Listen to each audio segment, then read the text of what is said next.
Welcome, everyone. It's the Crypto Lark. Very excited to have the chance today to speak with Ryan from Energi. Ryan, how's it going?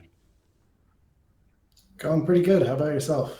Very, very good indeed. Now, before we jump into breaking down what energy is, and we're going to be going through a lot of the details of how this cryptocurrency works and what their vision is and what they're aiming to do.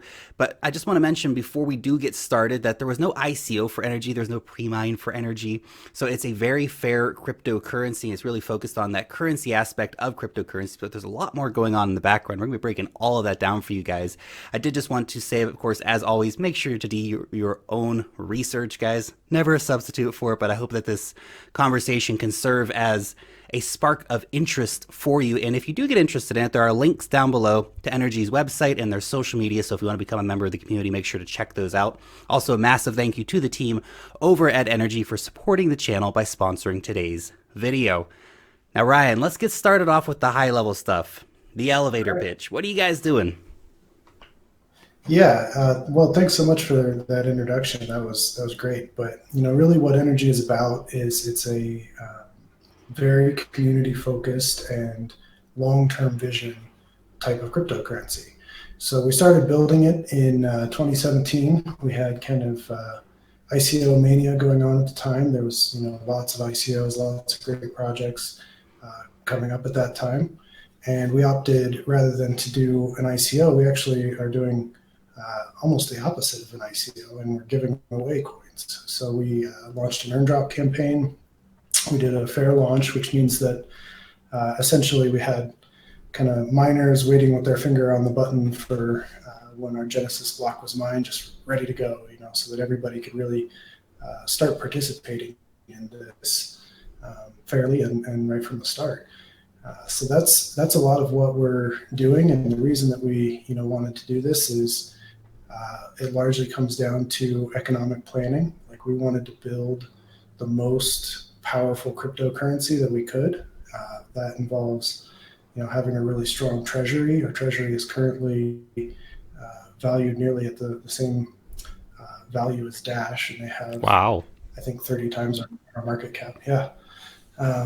So we did a lot of thinking about coin economics and how to design that in a way that was fair and that would be the most beneficial. So yeah, the earn drop was a part of that. We delayed our masternode payments, so we do have masternodes, but the masternodes did not get paid for 6 months after we launched. That gave us time to get out listed on exchanges, get a round of earn drop completed, get a lot of these coins out there to people who maybe wanted to run a masternode. So again, bring these fair launch principles in. So the masternodes are very much just like the miners. People were ready to go at a predetermined point that we let everyone know about. Mm-hmm. And these are things that are pretty important to us at Energy and key to our design, I would say. Now we're going to be breaking down some of those ideas in more depth here in a minute, but I want to get a feel for, I guess, the why it was created. I know you mentioned it a little bit, but I mean that vision. I mean, we already have Ethereum and Bitcoin and a whole bunch of other stuff out there. So I mean, what was the real driving factor here? Was it just about getting a more fair distribution from the launch, or was it about having something that was just more efficient? I mean, what's kind of that real driving vision behind we need to go out and start a new cryptocurrency? Yeah, that's a great question. There's a lot of pieces to that, and one of the big pieces to it is the fair launch. But Bitcoin already did a fair launch. We're not the first cryptocurrency to do a fair launch by any means. It's just something that we thought was important to do with what we were building. Mm-hmm. On the other hand, I mentioned that we focus a lot on coin economics. Well, when we look at some of the cryptocurrencies that are out there today, a lot of them are kind of based on this logarithmic coin emission schedule. So they have, a lot of coins are released up front. It brings people in. This serves Bitcoin really, really well, I think, because in the case of Bitcoin, you kind of had this, early vulnerable stage where it's, a new crypto, it's the first cryptocurrency. And how do you get people interested in cryptocurrency at all when, obviously Mm-hmm. you don't have the luxury of knowing that there's going to be a diverse market of cryptocurrencies years later. So when we looked at that from our perspective, it actually was something that we found didn't serve us so well. It was, more tailored towards early contributors, keeping early contributors attached, and less tailored towards a long-term vision. And that's really why we decided to do this, is that we thought, we looked at some of the stuff that was out there and we thought, we can build something that is that's more designed to sustain in the long term. It's more designed to be durable. It will have a recurring funding, self-funding model built into it, so that over time we still are encouraging participation and growth and development and marketing. And these are things that we can focus on long into the future, instead of at a sort of exciting phase early in our project's history. We can continue to do it over time. So I think that was really the key to the vision, is how do we build something that is really designed for the long term. And it's definitely a tricky thing when you think about, we are still so early in crypto. We are so early, it's crazy. And we really think that only in the last, let's say, 5 years have we seen massive innovation going on. And not to say there wasn't innovation before that, but really we've only been in this for 10 years since Bitcoin's come out. So that long-term goal, where are we going to be in 10, 20, 30 years, is definitely something that a lot of projects are starting to take into consideration. Now, you guys are doing smart contracts on Energi. So in terms of those smart contracts, are those really feature-rich smart contracts like we see on Ethereum, or are they more simple smart contracts like we might see, for example, with Litecoin? So the smart contracts are a part of our next gen platform, which is it is based on Ethereum and is Ethereum compatible. So we're currently lining up our Energi 3.0. We've been in development for it for quite some time, and that's a Ethereum-based blockchain that will enable Ethereum compatible smart contracts. They're written in Solidity. They have all of the wonderful features that we've seen from Ethereum, except for we have some really cool stuff to bring on board with that as well. So we are a decentralized governance cryptocurrency. We have master nodes that can vote on proposals and help to guide the future of the cryptocurrency by providing consensus.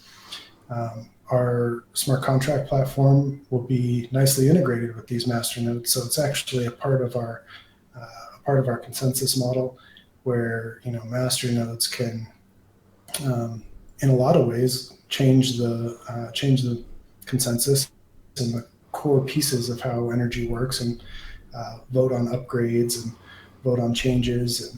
And there's Tezos is a coin that we have our eye on as well, that has this idea of decentralized governance and smart contracts together in one platform. It's a really super powerful idea, and that's what we'll be doing in our 3.0 as well. Very cool stuff. Now that Ethereum compatibility, right, being able to come and build in Solidity on Energi, I think that's a really good move, because obviously that developer community for Ethereum is large, and it's good to tap into that. At the same time, though, we have a lot of projects which are working on Ethereum compatibility, trying to get Solidity developers to come over. So how do you kind of compete in that area? What is your sales pitch to get developers to come over to Energi versus going over to one of the other Ethereum compatible blockchains? Yeah, that's a really great question. It's something we've been kind of thinking a lot about. So one of the really powerful use cases of having a treasury is that you have a way that you can pay developers and that you can grow. So versus with Ethereum, there's no there's no built-in self-funding mechanism. We've seen suggestions about, except Vitalik's war chest. Adding a gas fee. Yes, right. And that's kind of what I mean about, we think a lot about long-term thinking at Energy. We want to have a recurring thing built in that can sustain us for years and years into the future and help us grow to thousands and thousands of contributors. Mm-hmm. And the way that we'll do this is several-fold, but the treasury is really the core powerhouse of how we do it. So, number one, the best way to get developers to come work for you is to pay them. But another thing is that we intend to offer a range of ICO services or token services for people who want to do token launches on Energy 3.0. Mm-hmm. So one of the things that we do in Energy today is we have the Energy Bureau of Investigations, or Energy Defense, is a cybersecurity team designed to protect our users. And that's something I think is a really, it's a critical insight. It is funded like everything else, funded by our treasury. And, with, especially as more and more attention comes to cryptocurrency, we've seen rising threat of cyber attack and hacks and scams and all kinds of stuff. So having some built-in protection for our users, we feel is very important, and that's something we will extend as well to to ICO launches. So that's a key component of this. And then also we're building EnergyX, the energy exchange. So that is coming up on our roadmap as well. And all of these things really play together in a wonderful way, because if you were thinking about where should I launch my token, how do I make this the best project and token, and I've got this great idea, how do I make it the most successful I possibly can? Well, here's this great project that's going to provide me with cybersecurity, defense, exchange listing, possibly have some incubation for developers, Mm-hmm. depending on all these types of partnerships. So we have the combination of decentralized governance, a treasury system, and smart contracts is really, as far as I'm concerned, that's sort of the holy grail of cryptocurrency. It's the most amazing, most powerful ideas in all of cryptocurrency brought into one platform and built in a way that is designed so that those pieces can work together and offer a really great level of service.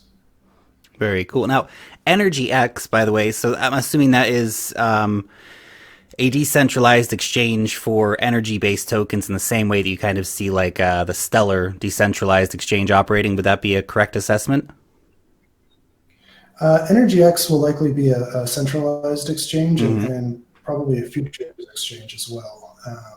But there's some really cool projects on Ethereum, and being Ethereum compatible, this is a great way that we can bootstrap some of this stuff as well, is because of the wealth of resources that have been invented for Ethereum. Like the 0x project has this great decentralized exchange protocol. So there's a number of things, I guess, that we have our eye on, and we'll try to bring all of these pieces together in a way that makes the most sense. But ultimately, we'll be on the lookout for what is the best technology we can provide. Very cool stuff. Now, in terms of the governance model, so only masternodes can vote on different things, or can everyone vote if they have tokens? So yeah, that's a really great question. So all cryptocurrency at some level is about governance. Like Bitcoin is about consensus, but the consensus is provided by the miners. Right? Mm-hmm. We have, and if you read the original white paper for Bitcoin, it even talks about it in these terms where miners are in a way kind of voting on the what the correct chain ought to be and how to process these transactions well. So what we have with Energy is a two-tier consensus system. We have proof of stake providing our first tier of consensus. That's building blockchain, processing transactions, kind of the normal level of consensus you think of when you think of cryptocurrency. And then on top of that, we have master nodes, which provide tier 2 consensus. And the two the two interoperate in a way that they all have to agree. Tier one consensus can't. Well, tier two consensus is dependent on tier one consensus is the way to say it. But so if you have some energy, like say you have 1,000 energy and you're staking it, for example, you have a say in how the blockchain gets built, what transactions get processed in the blocks, in exactly the same way that Bitcoin miner has a say in Bitcoin. Now, Bitcoin miners actually governing the protocol for Bitcoin is a bit, almost, I would say, a bit problematic. Because we've seen numerous splits because we can't agree. We have to some degree this problem of mining centralization, and it's not terribly accessible to someone who's not super savvy about all of these things either. Like there's a voting system built into Bitcoin mining, but it specifically relies on mining blocks with a certain number in them, and to really take full advantage of that, you essentially have to you have to be heavily in the Bitcoin mining business. Essentially, you're modifying Bitcoin mining software, you're going through all of this trouble to really what amounts to a vote. So master nodes are a really great way to streamline that process. So when we have master nodes, it's much, much easier to issue a vote based on how you feel about any given issue. And, usually those are proposals for funding that we're voting on today, but the scope of the kinds of things that master nodes can vote on is going to be greatly expanded in the 3.0 as well. Very cool. Now, I did want to ask too about what kind of things are actually being proposed right now. I mean, what are the masternodes voting on? What are the masternodes giving money out for, right? I mean, is it like marketing stuff, or is it like, hey, we're going to do this charity project? And what are the actual things? What are the proposals that are coming through? And what are they actually voting on? Yeah, you nailed it. So marketing is a big one for us. We have sort of the standard business operations. So we have development, business operations, and marketing that are kind of ongoing costs that energy. Because we have this decentralized governance, really we can think about it as a DAO, as a distributed autonomous organization.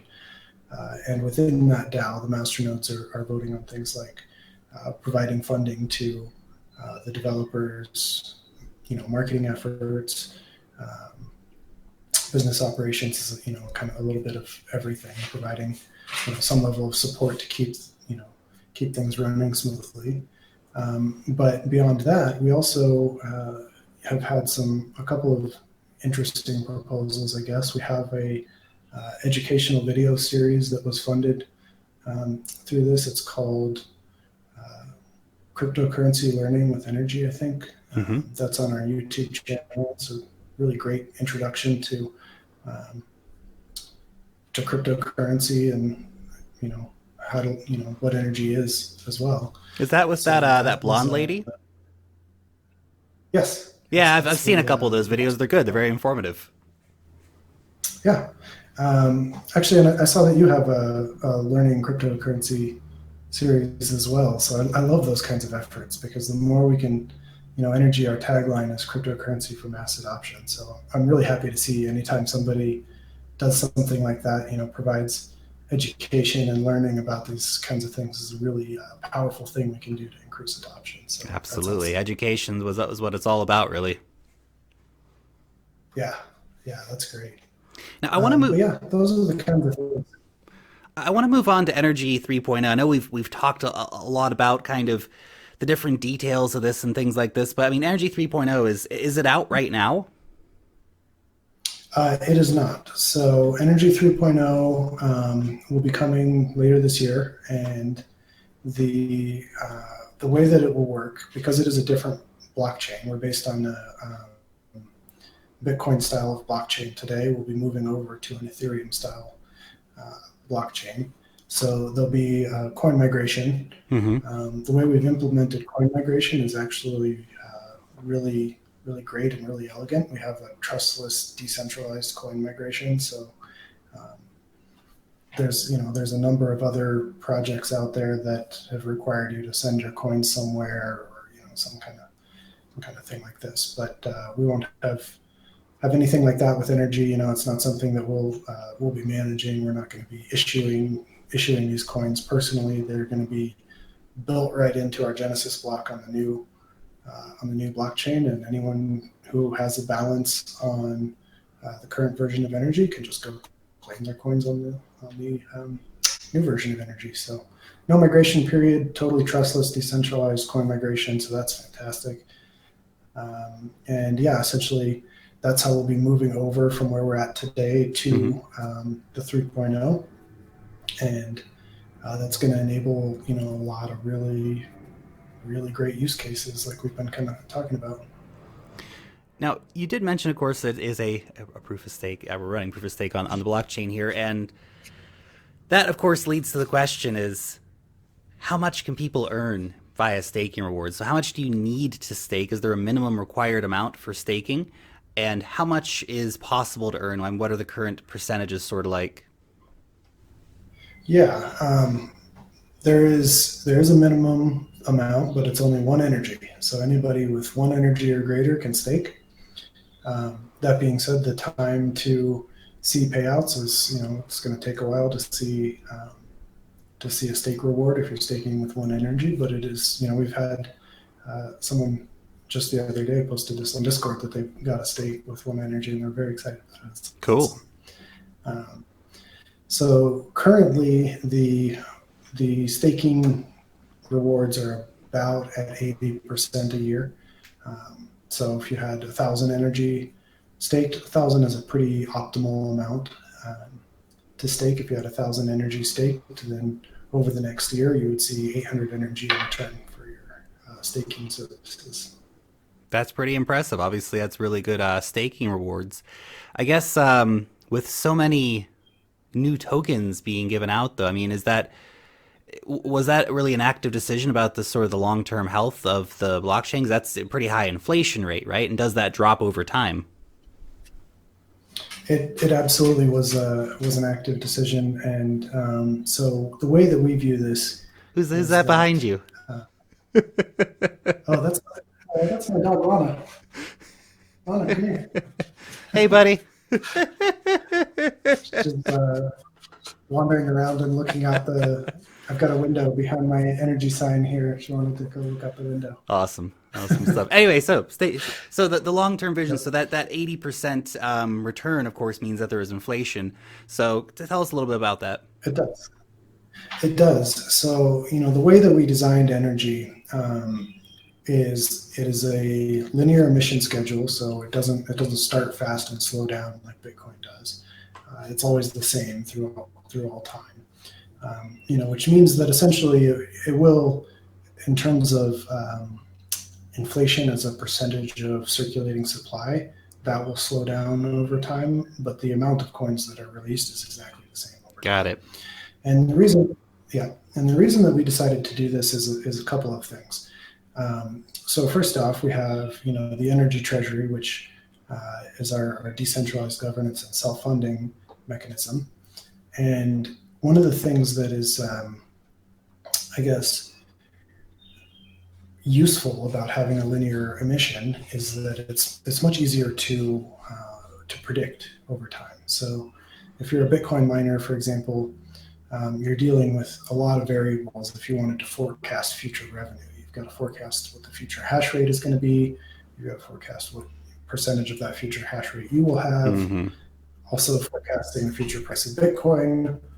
Also forecasting the halving, or when the emission slows down.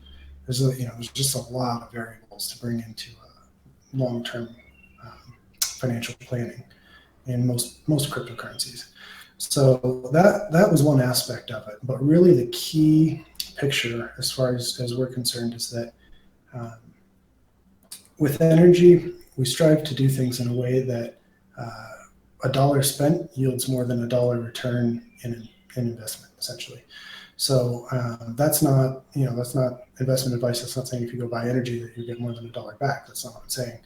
What I'm saying is that when, as a business, we we spend money on development or on marketing or Mm-hmm. on any of the things that we're funding with the energy treasury, that our goal is that those things in turn bring more value to energy than they cost. And if you're achieving that goal, really you want to, not super high, but you want a reasonably high inflation, because that's how you'll scale.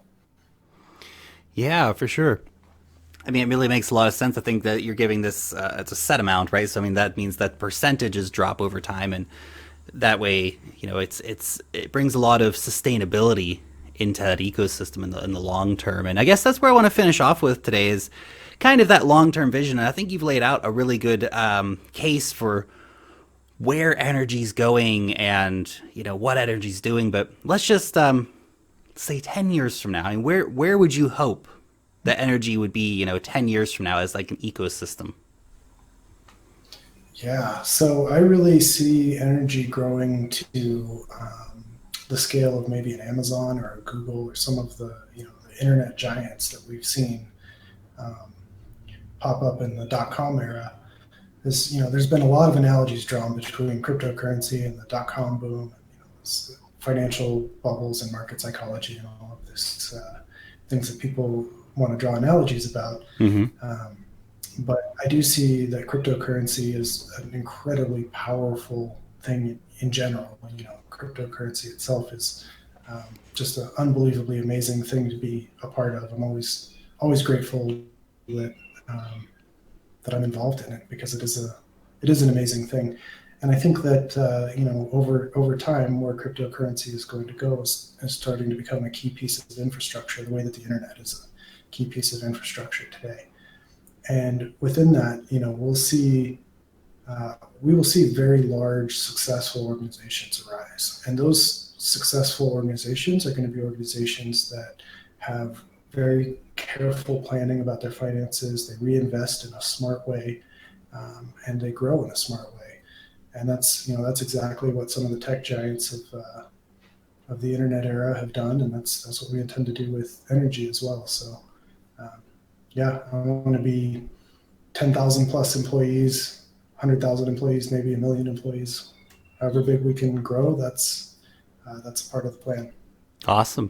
Definitely an ambitious vision, and the space is growing so much. So very cool stuff. Ryan, thank you so much for coming on and telling everyone about the vision and what you guys are doing over at Energy. So thank you so much. Yeah, thanks for having me. It's a pleasure talking with you.